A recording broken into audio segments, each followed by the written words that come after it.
কিশোরগঞ্জের মিঠামইন উপজেলার হেলিপ্যাড মাঠে বসে হাওরের সবচেয়ে বড় গরুর হাট, যেখানে দূর দূরান্ত থেকে গরু খামারিরা ছুটে এসেছেন গরু, ছাগল, ভেড়া ও মহিষ নিয়ে।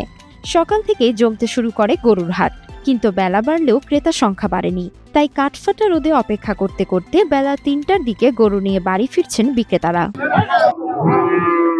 অ্যাক্টিভেটেড কার্বন ডিওডোরাইজার যুক্ত কঙ্কা ফ্রিজে এক খাবারের গন্ধ অন্য খাবারে যেতে পারে না।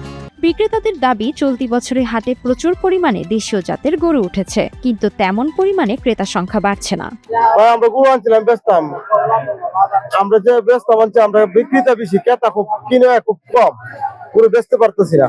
এই গরুটা 2 বছর ধরে লালন পালন করছি আমার গাভীর ঘরে।